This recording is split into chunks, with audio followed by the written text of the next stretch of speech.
सी Levi's structures.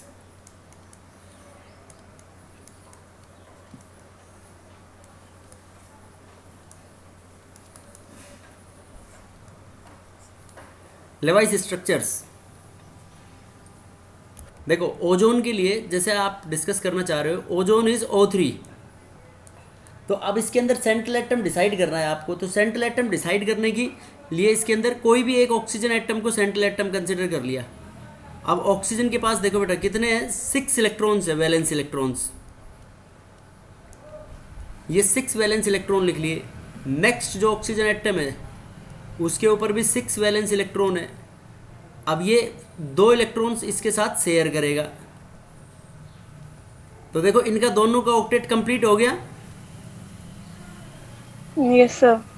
अब देखो इन दोनों का ऑक्टेट कंप्लीट हो गया बेटा। एक ऑक्सीजन अपने पास बचा हुआ है।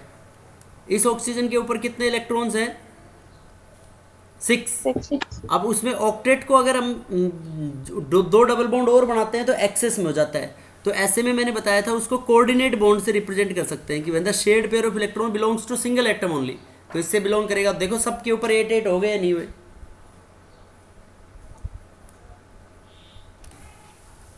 For example you have to prepare for SO3। SO3 का मॉलिक्यूल बनाना है बेटा आपको। अब SO3 सेंट्रल एटम हो गया सल्फर। Yes sir. सल्फर के ऊपर भी वही 6 इलेक्ट्रॉन्स है, शेयर्ड पेयर ऑफ इलेक्ट्रॉन्स। अब SO3 बनाना है तो ऑक्सीजन भी कितने हैं उसके बगल में, 3 है। 3। अब 3 ऑक्सीजन एटम्स के ऊपर ऑक्सीजन भी सेम ग्रुप का मेंबर है तो उसमें भी 6 हो गए इलेक्ट्रॉन्स। अब देखो बेटा 6 इलेक्ट्रॉन्स है ऑक्सीजन के ऊपर। तो 6 इलेक्ट्रॉन्स है तो उसके 2 के साथ पहले शेयर्ड पेयर में कन्वर्ट कर दो, 1 2। तो देखो ऑक्सीजन और सल्फर पे दोनों पे 8 8 हो गए कंप्लीट। Yes sir. देखो 1 2 3 4 5 6 7 8, 1 2 3 4 5 6 7 8। अब देखो ऐसे केस में अब नेक्स्ट जो बच गए तो एक्सेस में बनाने की ज़रूरत नहीं है उसमें। तो एक्सेस में बनाने की ज़रूरत नहीं है तो उसमें इन सबको कोऑर्डिनेट बॉन्ड से, डेटिव बॉन्ड से शो कर दो। वो खाली ऐसे सिंगल बॉन्ड भी शो कर सकते हो और क्यों एरो भी लगा सकते हो। तो ये 2 इसके अंदर कोऑर्डिनेट बॉन्ड हो गए ऐसे। समझ गए बेटा? Yes sir. Yes sir. और बोलो। Yes sir.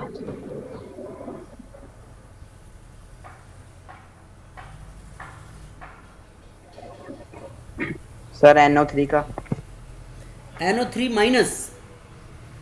यस कल सर। बनवा दिया था तेरा। देखो कोई बात नहीं, NO3 माइनस। देखो बेटा एक नेगेटिव मतलब एक ऑक्सीजन के ऊपर एक एक्स्ट्रा आ गया इलेक्ट्रॉन। तो यहाँ पे अपने पास नाइट्रोजन, नाइट्रोजन के ऊपर कितने इलेक्ट्रॉन्स हैं, 5 वैलेंस सेल में। अब ये जो 5 इलेक्ट्रॉन है इसमें ऑक्सीजन के पास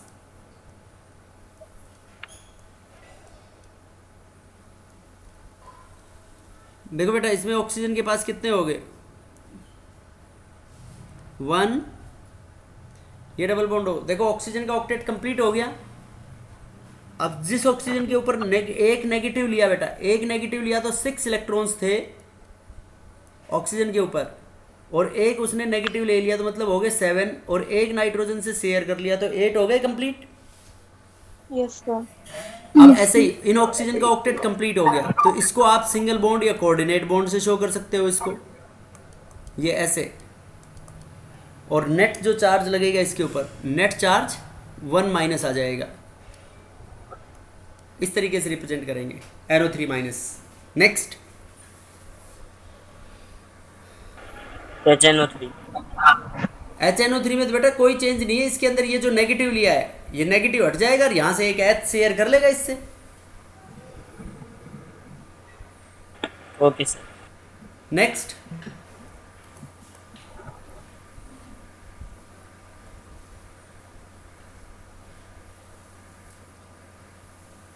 देखो साइनाइड के बारे में बात कर रहे थे ना तुम, CN माइनस। तो CN माइनस में देखो बेटा कार्बन, कार्बन के ऊपर कितने शेयर्ड पेयर ऑफ इलेक्ट्रॉन, ये टोटल इलेक्ट्रॉन से वैलेंस सेल में 4।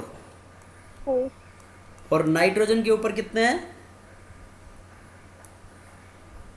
6 हो जाएंगे।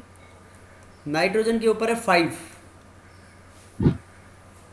देखो CN- है बेटा, तो CN- बनाने के लिए एक एक्स्ट्रा आ गया उसके ऊपर, तो कितने हो गए टोटल 6। अब यहाँ पे देखो कार्बन और नाइट्रोजन के बीच में ये 2 इलेक्ट्रॉन्स देखो शेयर हो गए, 1 2 3 4। देखो ये 2 इलेक्ट्रॉन शेयर करते हैं, तो इसमें कार्बन के पास हो गए 1 2 3 4 5 6, और नाइट्रोजन का ऑक्टेट कंप्लीट हो गया बेटा इसमें। देखो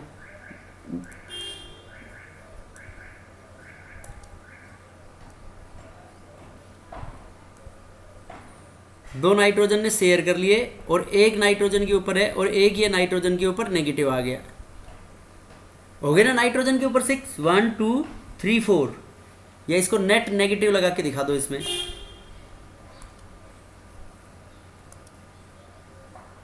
ये एक इलेक्ट्रॉन हो गया CN-, ये नेगेटिव। देखो ऐसा बनेगा बेटा ये, लेकिन कार्बन का ऑक्टेट स्टिल इनकम्प्लीट है। अब देखो अपन कहते हैं कि कोऑर्डिनेट बॉन्ड में मोर इलेक्ट्रोपॉजिटिव से मोर इलेक्ट्रोनेगेटिव की तरफ बढ़ाते हैं हम, लेकिन साइनाइड के अंदर यहाँ पे देखो कार्बन का तो खुद ही ऑक्टेट कंप्लीट नहीं है, तो ऐसे केस में नाइट्रोजन की एक लोन पेयर और इधर इसकी तरफ डोनेटेड होती है। इस तरीके से स्ट्रक्चर बनता है साइनाइड का।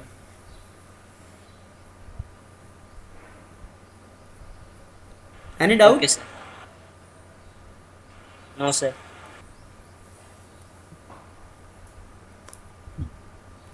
ऐसे ही बनेगा ना सर? हाँ देखो अमोनियम आयंस कैसे बनते हैं बेटा, कि ये होता है अपने पास NH4+। अब देखो इसमें सेंट्रल एटम हो गया नाइट्रोजन, सेंट्रल एटम सेलेक्ट करना आ गया, कैसे सेलेक्ट करेंगे? Yes sir. Yes, sir.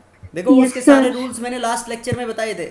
अब ये आपके पास जो है यहाँ पे नाइट्रोजन के ऊपर 3 लोन पेयर है इसमें, ठीक है, ये 5 इलेक्ट्रॉन हो गए टोटल, 3 अनपेयर्ड हो गए और 1 लोन पेयर होगी इसमें। तो इसमें 3 तो हाइड्रोजन के साथ शेयर कर लेंगे ऐसे,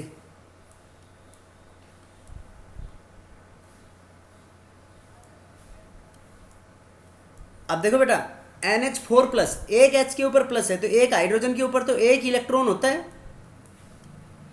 Yes, sir. और एक इलेक्ट्रॉन उसने लूज कर दिया, तो कितने बचे उसके ऊपर? तो 0 हो गया ना। Yes, sir. तो देखो इसके ऊपर नेट जो चार्ज है, नेट चार्ज हम पॉजिटिव लगा के दिखा देते हैं, और इसमें जो नाइट्रोजन है अपनी लोन पेयर H को डोनेट करता है यूं कोऑर्डिनेट बॉन्ड से, तो इसको डोनेट करेगा, तो इस तरीके से बनेगा NH4+। मतलब 3 इसमें कोवेलेंट बॉन्ड होंगे और एक कोऑर्डिनेट बॉन्ड होगा। Any doubt? No, sir. No sir. No sir. और बोलो। देखो एक कुछ ऑक्सी एसिड्स के स्ट्रक्चर बनाने हैं आपको, जैसे ऑक्सी एसिड्स वो हैं बेटा जिनमें ऑक्सीजन और हाइड्रोजन से H+ रिलीज होगा। देखो एक तो जैसे HCl है, हाइड्रोक्लोरिक एसिड सुना है ना, इसमें ऑक्सीजन है आपके पास, इसके ऊपर ऑक्सीजन नहीं है, तो ये हाइड्रोजन एसिड्स, हाइड्रा एसिड्स बोलते हैं इनको हम।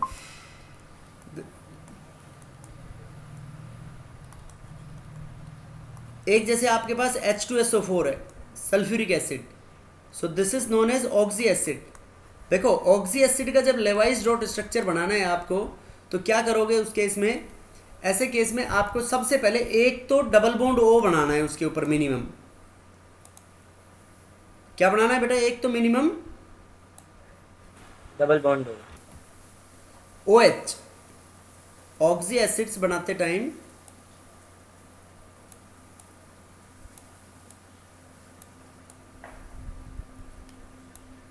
देखो ये जैसे H2SO4 ऑक्सी एसिड है, तो ऑक्सी एसिड्स बनाते time one condition is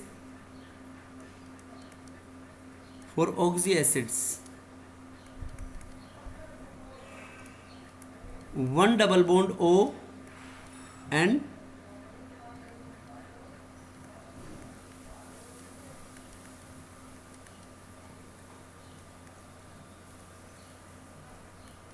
one double bond O and one OH group, ये बनाना है बेटा कम से कम। one double bond O and one OH group, in case of oxy acids. अब जैसे फॉर एग्जांपल सबसे पहले आपको H2SO4 का ही बनाना है स्ट्रक्चर। तो H2SO4 S देखो S H2SO4 में सेंट्रल एटम हो गया बेटा S, H2SO4।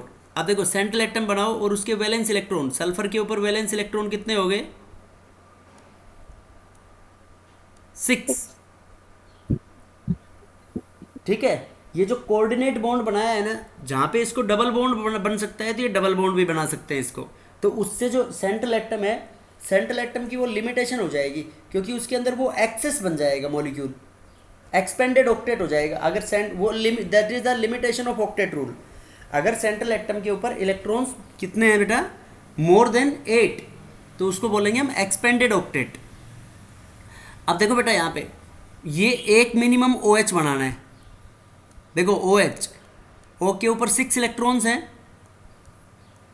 yes sir एक इलेक्ट्रॉन सल्फर से शेयर कर लिया तो 7 हो गए ऑक्सीजन के ऊपर, yes sir yes sir और एक हाइड्रोजन से शेयर कर लिया तो 8 हो गए। इस ऑक्सीजन का ऑक्टेट कंप्लीट हो गया और हाइड्रोजन की Yes, sir. ड्यूप्लेट कंप्लीट हो गई। अब देखो इसमें ये जो सल्फर है, इस सल्फर के ऊपर एक हमने कहा है मिनिमम डबल बॉन्ड O बनाना है, तो ऑक्सीजन के ऊपर 6 इलेक्ट्रॉन्स है, ये एक इसमें बॉन्ड बना दिया, ये एक बन गया बेटा इसमें। देखो अब सल्फर पे कितने हो गए? 1 2 3 4 5 6 7 8, यहाँ पे तो 9 हो गए इसमें एक्स्ट्रा, क्योंकि ये एक्सपेंडेड ऑक्टेट में जाएगा ये इसमें। अब यहाँ पे देखो एक और ऑक्सीजन है, तो 2 ऑक्सीजन बच गए और एक हाइड्रोजन, यस और नो? yes sir तो ये जो Yes, sir. ऑक्सीजन है, इस ऑक्सीजन को सेम ऐसे OH की फॉर्म में कन्वर्ट कर दो। देखो ये इंटेलिजेंट गैस से करना है कि किस तरीके से फिर हम उसका ऑक्टेट को कंप्लीट करेंगे, ऑक्टेट एंड ड्यूप्लेट्स। तो ये देखो इस ऑक्सीजन की भी ऑक्टेट कंप्लीट होगी, 1 2 3 4 5 6 7 8, यस और नो? yes sir और yes ये sir जो ऑक्सीजन है ये यहाँ पे ऐसे डबल बॉन्ड O बना लेगा। अब जैसे अपन बेसिसिटी पढ़ते हैं, बेसिसिटी का मतलब एक एसिड कितने H+ दे सकता है,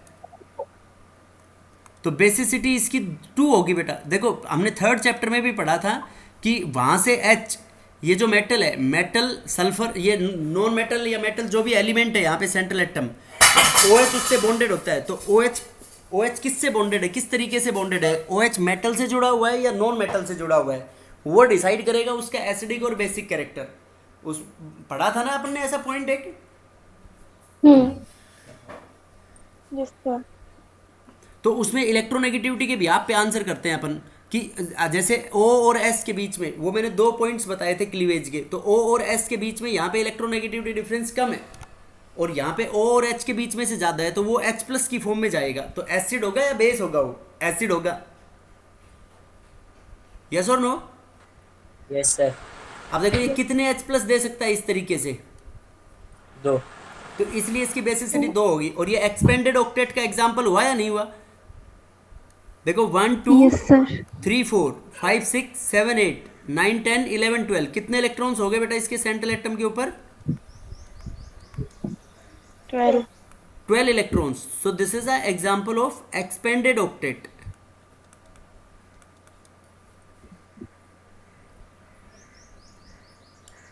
देखो अब जैसे आपको H2CO3 का बनाना है बेटा, कार्बोनिक एसिड, H2CO3 इज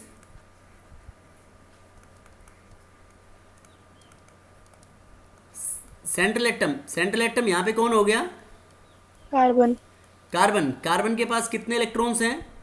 4। 4 तो एक तो मिनिमम सबसे पहले क्या बनाओगे? डबल बॉन्ड हो, ऑक्सी एसिड है ना ये, yes sir तो ये डबल बॉन्ड O बना दिया बेटा आपने। उसके बाद एक मिनिमम OH, तो O के ऊपर 6 इलेक्ट्रॉन थे, एक हाइड्रोजन से शेयर कर लिया 7, एक कार्बन के साथ शेयर कर लिया, तो 8 हो गए इसके ऊपर टोटल। अब देखो कार्बन के ऊपर शेयर्ड पेयर 1 2 3 4 5 6 इलेक्ट्रॉन हुए अभी, तो एक और ऑक्सीजन और हाइड्रोजन बचा हुआ है अपने पास, तो उसको भी ऐसे कर दो O और H की फॉर्म में कन्वर्ट। 1 2 3 4 5 6, एक इसके साथ शेयर कर लिया, एक कार्बन के साथ, तो 8। सेंट्रल एटम में 8 इलेक्ट्रॉन हो गए नहीं हुए इसमें? yes sir ऑक्टेट रूल को फॉलो कर रहा है। इसकी बेसिसिटी कितनी हुई देखो यहाँ से, basicity equals to 2, it can give 2H+ ions.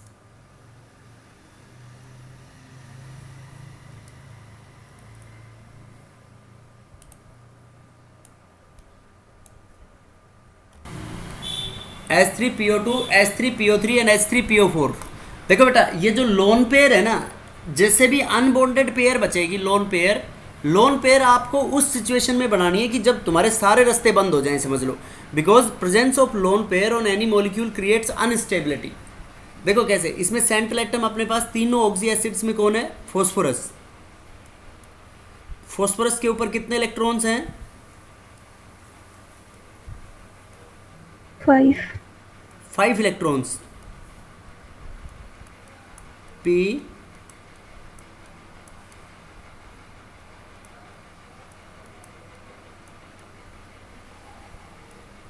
देखो बेटा, एक सबसे पहले मिनिमम हमने क्या कहा कि डबल बॉन्ड ओ बनाओगे।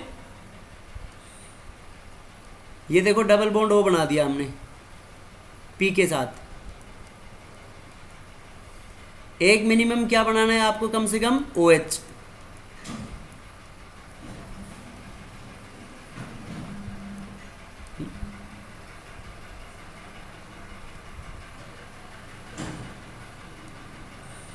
बोलो क्लियर है या नहीं यहां तक? Yes, sir. अब इसमें देखो 2 एच बच गए, तो 2 एच को लगाना है, तो 2 एच तो अपनी ड्यूप्लेट कंप्लीट करेंगे यहाँ पे। ये 2 एच लग गए। अब देखो इससे बताओ बेसिसिटी कितनी हुई? एक है अभी। Very good. One. देखो एक ही एच प्लस जाएगा इसमें। Yes, sir. अब देखो नेक्स्ट H3PO3। देखो बेटा H3PO3 और PO2 से अगर हम कंपेयर करें तो इसमें एक ऑक्सीजन एक्स्ट्रा आया है ना इस पे। Yes, तो sir. एक ऑक्सीजन एक्स्ट्रा आया, तो सबसे पहले आपने क्या बनाना है यहाँ पे? ये डबल बॉन्ड ओ। एक तो मिनिमम ये देखो ओ बना दिया डबल बॉन्ड ओ। एक क्या बनाना है? OH. O H.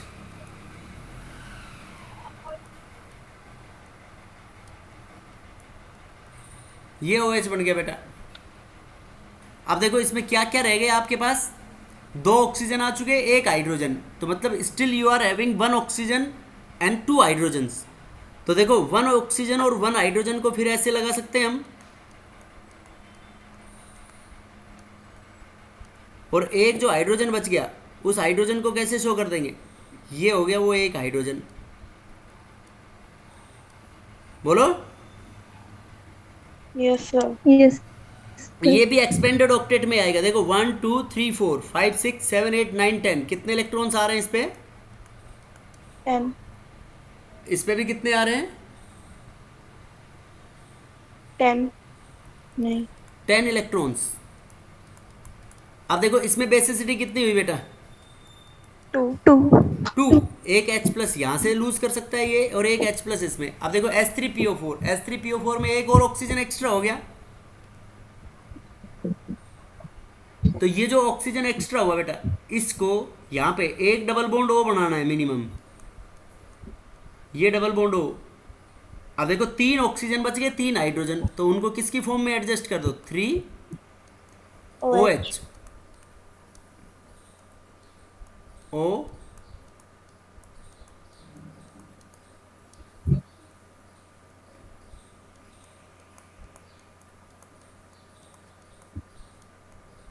देखो यहाँ पे बेसिसिटी कितनी हुई बेटा इसकी? 3.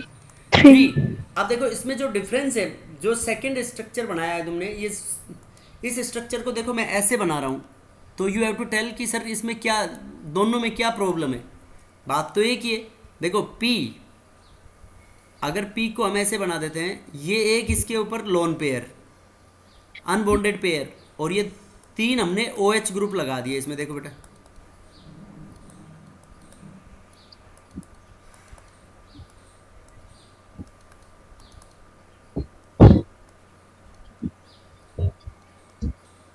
ठीक है। देखो इसके अंदर बताओ, इसमें तो बेसिसिटी इसके अकॉर्डिंग तो बेसिसिटी 3 होनी चाहिए ना, Yes, sir. लेकिन Yes, yes, इसमें एक कंडीशन लीव कर रहे हैं हम कि ऑक्सी एसिड में मिनिमम एक डबल बॉन्ड ओ होना चाहिए ना। Yes sir. Yes, sir. सबसे Yes, पहले sir. डबल बॉन्ड, इसमें डबल बॉन्ड ओ है, No, sir. इसमें No, double sir. Bond O नहीं है। दूसरी बात कि इसमें देखो सेंट्रल एटम के ऊपर एक भी लोन पेयर नहीं है। Yes, sir. यहाँ पे सेंट्रल एटम के ऊपर नो लोन पेयर, और यहाँ पे सेंट्रल एटम के ऊपर वन एक लोन lone पेयर। pair. तो presence of lone pair creates unstability on the molecule, so this molecule is unstable.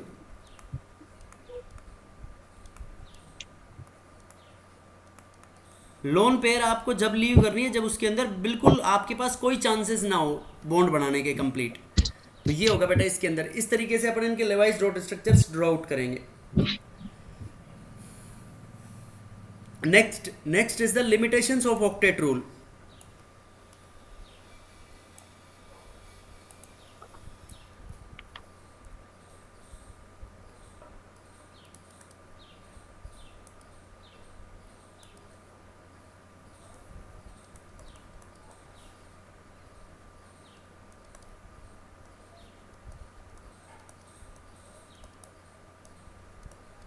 देखो ये जैसे अभी अपन ऊपर एग्जांपल्स बना रहे थे, these are the examples of expanded octet की formation of compound.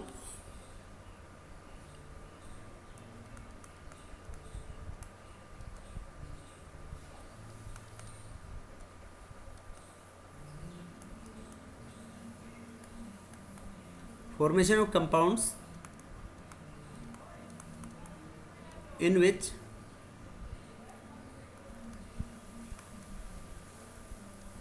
on central atom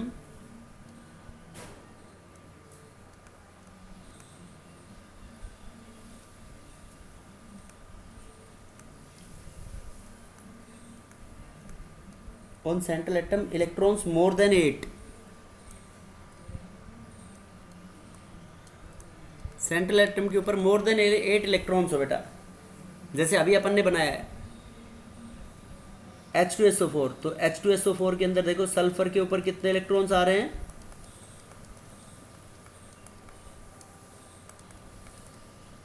कितने आए थे बेटा? 1 2 12 3 4 5 6 7 8 9 10 11 12, सेंट्रल एटम के ऊपर 12 इलेक्ट्रॉन्स। उसके बाद देखो PCl5 फॉस्फोरस पेंटाक्लोराइड, PCl5 में सेंट्रल एटम हो गया फॉस्फोरस। अब देखो बेटा उसके ऊपर फॉस्फोरस के ऊपर कितने इलेक्ट्रॉन्स है टोटल? 5। 5 क्लोरीन आ गए उसके ऊपर साइड एटम्स, तो क्लोरीन के अंदर वैलेंस इलेक्ट्रॉन 7, एक एक फॉस्फोरस से शेयर कर लिए उन्होंने, तो 8 हो गए सब क्लोरीन के ऊपर Yes, sir. जो शेयर किए उनके पास। अब देखो फॉस्फोरस के ऊपर टोटल इलेक्ट्रॉन्स चेक करो,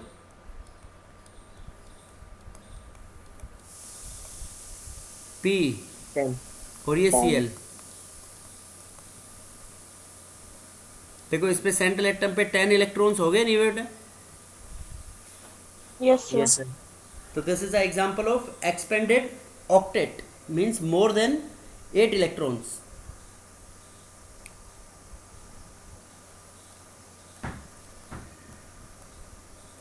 SF4, देखो सेंट्रल एटम SF4 में कौन हो गया अपने पास? Sulfur. सल्फर। 4 फ्लोरीन है, फ्लोरीन के पास 7 इलेक्ट्रॉन्स है टोटल बेटा, 7 इलेक्ट्रॉन्स ये शेयर कर लिए। देखो इसके एक एक शेयर कर लिया सल्फर से, तो 8 इलेक्ट्रॉन्स हो गए ऑन ईच। लेकिन सल्फर के एटम के ऊपर देखने आप, सेंट्रल एटम के ऊपर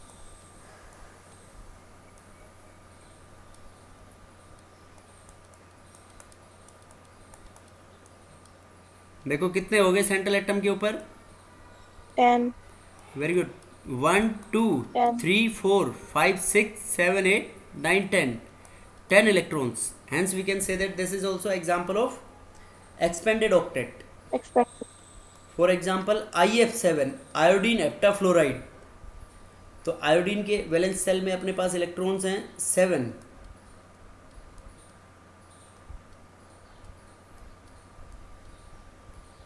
अब इसके ऊपर आ गए 6 अपने पास फ्लोरीन के एटम्स, तो 6 फ्लोरीन के एटम्स में एक एक इलेक्ट्रॉन उन्होंने शेयर कर लिया।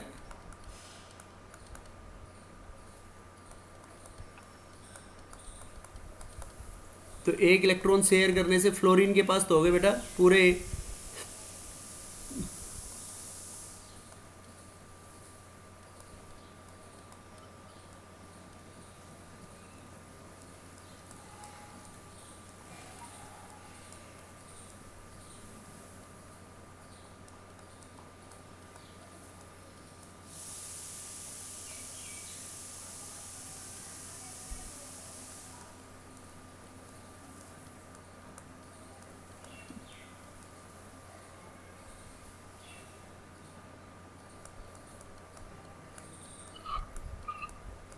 देखो बेटा फ्लोरीन के ऊपर तो सब पे 8 हो गए, और central atom iodine 1 2 3 4 5 6 7 8 9 10 11 12 13 14, total central atom पे यहाँ पे 14 इलेक्ट्रॉन्स हो गए। तो एक्सपेंडेड ऑक्टेट हुआ या नहीं हुआ इसमें? Yes, sir. देखो next is ClF5। ClF5 chlorine pentafluoride, तो क्लोरीन के ऊपर हो गए अपने पास यहाँ पे वही 7 electrons.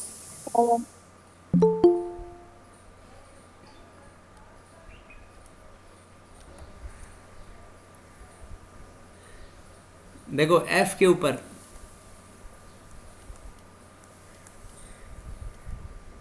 1 2 fluorine,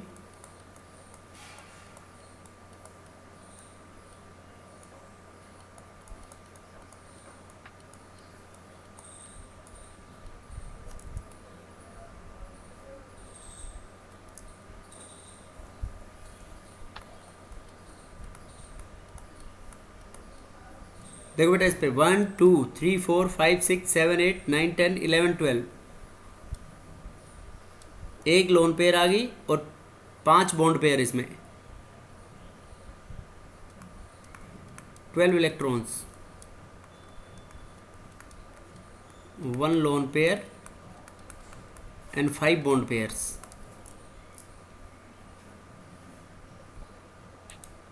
These are the examples of expanded octet.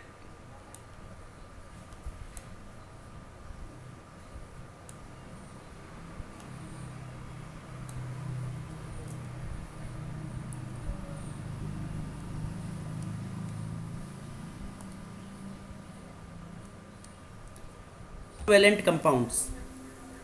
These are hypervalent compounds. अब देखो बेटा hydrogen completes only duplet, hydrogen अपनी ड्यूप्लेट ही कंप्लीट करता है। उसके बाद नेक्स्ट हम बोल सकते हैं कि कंपाउंड्स जैसे जो जिनके अंदर electron deficient compounds in which the octet of central atom is incomplete.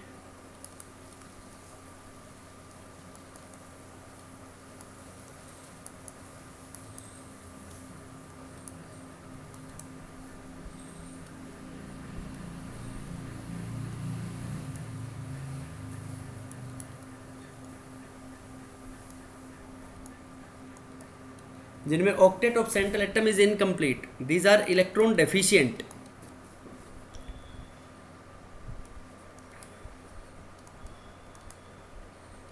These are also exceptions of octet rule, जिनमें ऑक्टेट रूल वायलेट हो। देखो बेटा जैसे BeCl2 बनाए हम, तो बेरिलियम के ऊपर 2 इलेक्ट्रॉन है और 2 क्लोरीन से उसने शेयर कर लिए, तो total shared pair of electrons अपने पास बेरिलियम के पास यहाँ पे टोटल सेंट्रल एटम के ऊपर 4 इलेक्ट्रॉन्स हुए शेयर्ड। बोरोन के कोई भी कंपाउंड बने, जैसे बोरोन का कंपाउंड है कोई भी BCl3 BF3 BH3 एट्सेट्रा। अब देखो बेटा इनमें अपने को बोरोन सेंट्रल एटम हो गया, बोरोन के पास वैलेंस इलेक्ट्रॉन्स होते हैं 3, अब 3 क्लोरीन के साथ शेयर कर लिए उसने,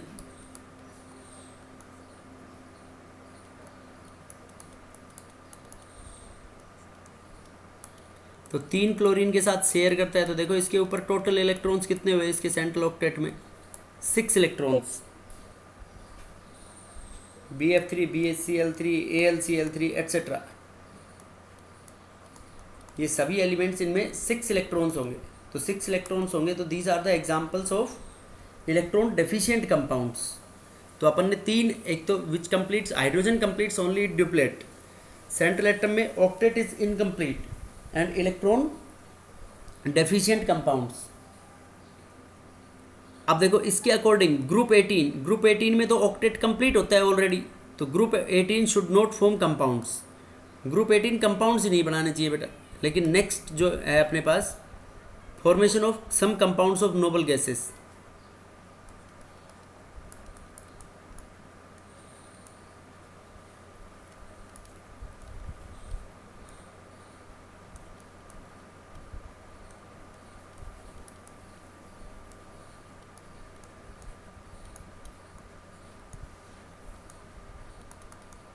formation of compounds of noble gases. देखो बेटा, नोबल गैसेस में भी कई कंपाउंड्स बनाती है noble gases. For example xenon, XeF2, XeF4, XeF6, XeO3, XeO4, XeO2F2, XeOF4, KrF2, krypton fluoride etcetera. ये कंपाउंड्स बनते हैं नोबल गैसेस के। तो नोबल गैसेस का तो ऑक्टेट ऑलरेडी कंप्लीट होता है, then why these compounds are formed as octet of noble gases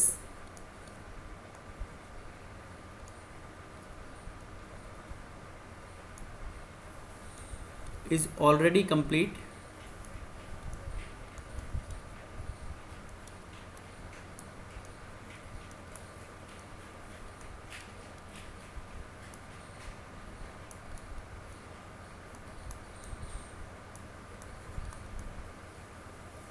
then why these compounds are formed, क्यों ये कंपाउंड बनेंगे बेटा इसमें। उसके बाद next limitation is odd electron species, कि कुछ कंपाउंड्स होंगे जिनके अंदर ओड नंबर ऑफ इलेक्ट्रॉन्स आएंगे। तो ओड नंबर ऑफ कंपाउंड्स के बारे में भी ऑक्टेट रूल कुछ नहीं बताता। फॉर एग्जांपल जैसे नाइट्रिक ऑक्साइड के स्ट्रक्चर बना के देखोगे आप, NO, ओड इलेक्ट्रॉन आएंगे उसके अंदर। NO2, nitrogen dioxide, it also contains odd electrons. Super oxide of oxygen, O2 minus, odd electrons. जैसे NO2 का बनाते हैं हम, तो NO2 के ऊपर सेंट्रल एटम में नाइट्रोजन के ऊपर हो गए बेटा 5 इलेक्ट्रॉन्स। अब 5 इलेक्ट्रॉन्स में एक ऑक्सीजन के साथ ये देखो डबल बॉन्ड O बन गया। तो यहाँ पे इसके पास हो गया 1 2 3 4 5 6 7 नाइट्रोजन ऑक्साइड में इसके ऊपर 7 इलेक्ट्रॉन्स हो गए। अब ये जो बॉन्ड बनेगा यहाँ पे ऑक्सीजन के साथ, इसके अंदर 3 इलेक्ट्रॉन्स होंगे। ये तीनों इसी एक ही बॉन्ड के अंदर काउंट किए जाएंगे इनमें। तो इसमें टोटल इसके जो सेंट्रल एटम का ऑक्टेट हुआ उसके ऊपर ओड इलेक्ट्रॉन्स आ गए। नाइट्रिक ऑक्साइड है, नाइट्रिक ऑक्साइड NO बनाएंगे अपन जैसे, तो नाइट्रोजन के ऊपर शेयर्ड ये टोटल वैलेंस इलेक्ट्रॉन्स हो गए 5।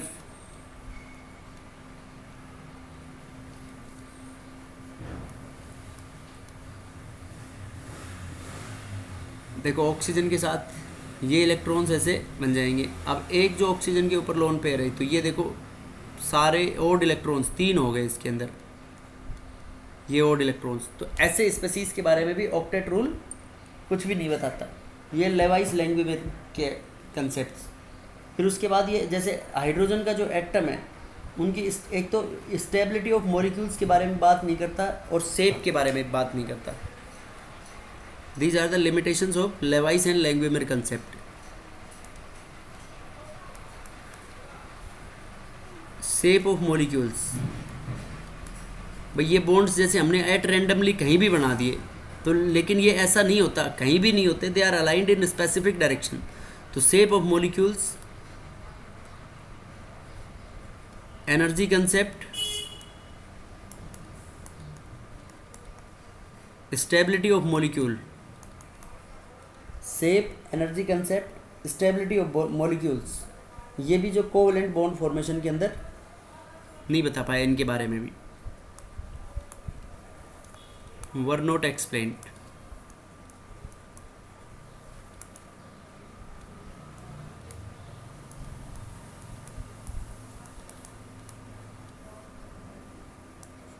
During formation of covalent bond,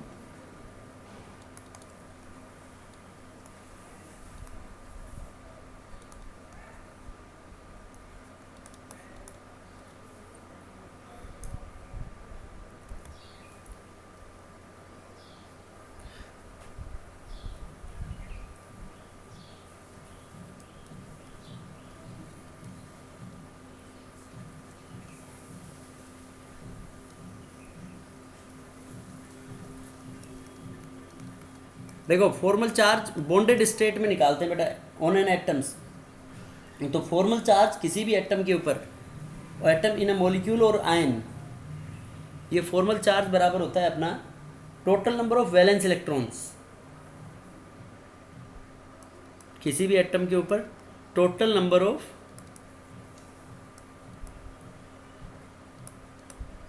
valence electrons minus total number of lone pair और non bonding electrons, loan pair और non bonding electrons on particular atom minus half of the bonded electrons, ऐसे निकालेंगे हम formal charge. अब देखो for example upon carbonate ion के ऊपर निकालें ये formal charge on a atom in molecule और आयन, मॉलिक्यूल में भी निकाल सकते हैं ये हम और आयन में भी निकाल सकते हैं। अब देखो बेटा कार्बोनेट आयन जैसे अपन ने इसका लेवाइस डॉट स्ट्रक्चर भी बनाया था, जैसे CO3 2-, तो CO3 2- का स्ट्रक्चर बना लो सबसे पहले, Levi's dot structure formal charge निकालने के लिए। तो ये हो गया यहाँ पे डबल बॉन्ड हो एक तो, और 2 नेगेटिव है, तो 2 नेगेटिव है तो ऑक्सीजन के ऊपर, अब वो जिस पे भी नेगेटिव है एक नेगेटिव को शो कर दो उसको ऐसे।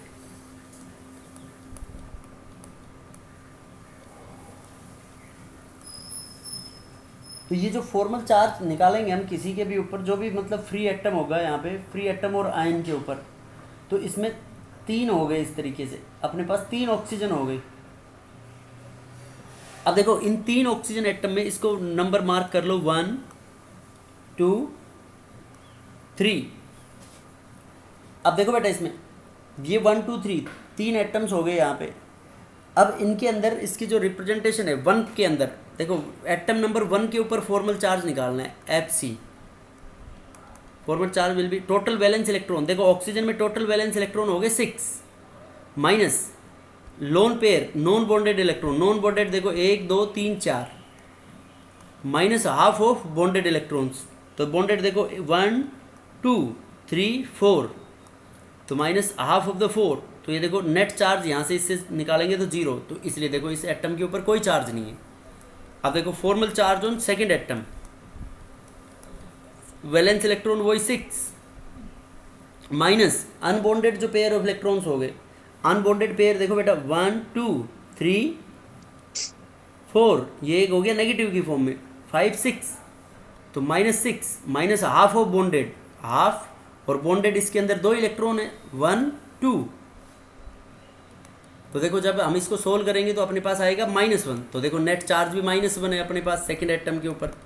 Formal charge on 3 same condition, 3 में भी 6 -6 माइनस हाफ इंटू 2, तो यहाँ पे भी नेट चार्ज आ गया फॉर्मल चार्ज इसके ऊपर -1। इस तरीके से नेट चार्ज कैलकुलेट करेंगे बेटा हम, फॉर्मल चार्ज किसी भी आयन के ऊपर और मॉलिक्यूल के ऊपर। Any doubt in this? फिर से समझा दो sir. No sir.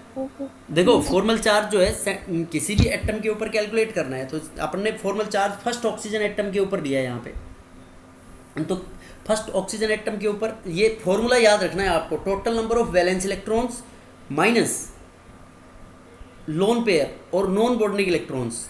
Non bonding electrons देखो इसके ऊपर कितने हुए 1 2 3 4, तो -4 कर दिया, minus half of bonded electrons, bonded electrons देखो यहाँ पे 1 2 3 4, तो ये नेट किया तो ऐसे 0 आ गया ना इस पे, इस तरीके से और एटम्स पे निकाल लेंगे, तो नेट चार्ज देखो एक पे 0 2 पे -1, तो नेट चार्ज इसके ऊपर अपन जब होल करके लगाते हैं तो नेट चार्ज होल पे 2 माइनस ही तो है इसके अंदर।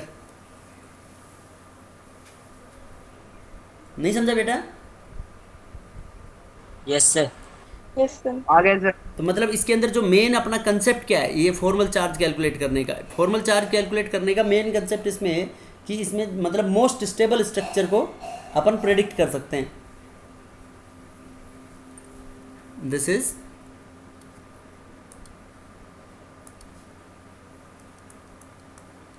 Useful in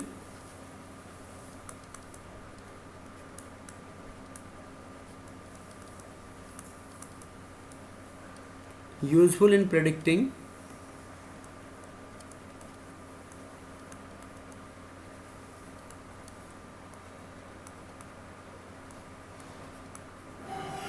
most stable structure, सबसे ज़्यादा स्टेबल स्ट्रक्चर को प्रेडिक्ट करने के लिए काम में लिया जाता है बेटा ये formal charge. That is most stable वो होगा which is having least charge.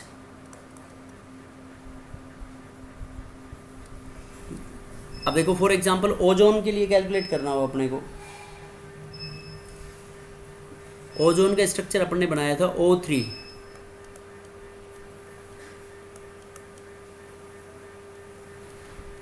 ऐसे ही बनाया था ना बेटा ओजोन का स्ट्रक्चर। Yes sir. अब देखो इसमें इनको मार्क कर लो 1 2 3, तो फॉर्मल चार्ज ऑन 1 बराबर वैलेंस इलेक्ट्रॉन ऑक्सीजन के ऊपर कितने हो गए बेटा 6 minus unbonded pair lone pair, देखो लोन पेयर 2 हो गई इसमें, तो 2 होगी तो उसमें इलेक्ट्रॉन कितने हो गए 4 minus half of the bonded pair, तो हाफ इंटू बॉन्ड पेयर है 2 इसमें, तो 2 में 4 इलेक्ट्रॉन हो गए, तो ये बराबर क्या आ गया इसमें net charge 0। Formal charge on 2 के ऊपर देखो 6 माइनस लोन पेयर है unbonded pair 2 minus half of bond pair, देखो बेटा हाफ ऑफ बॉन्ड पेयर होगी यहाँ पे, एक तो ये पेयर होगी बॉन्ड में पार्टिसिपेट 2 3 4 5 6, तो ये होगी 6 यहाँ पे, तो 3, तो नेट इसमें क्या आ गया इसमें +1। Formal charge on 3 6 minus lone pair होगी उसमें बेटा 6 इलेक्ट्रॉन है 3 लोन पेयर है, तो 6 minus 6 minus half bond pair में 2 आ गए, तो 6 माइनस 6 0 -1, तो देखो नेट चार्ज इसके ऊपर क्या आएगा 0 + 1 -1, तो नेट चार्ज 0 1, यस सर। तो नेट चार्ज 0, बाकी 2 एटम के ऊपर जैसे ये हम डबल बॉन्ड इधर बनाते हैं तो ये इधर भी आ सकता है, तो ये उस चीज़ को डेमोन्स्ट्रेट करता है formal charge. So this is all in today's lecture. Next जो हम इसके बाद वेस्पर्स थ्योरी है that we will discuss in tomorrow's lecture. So thank you.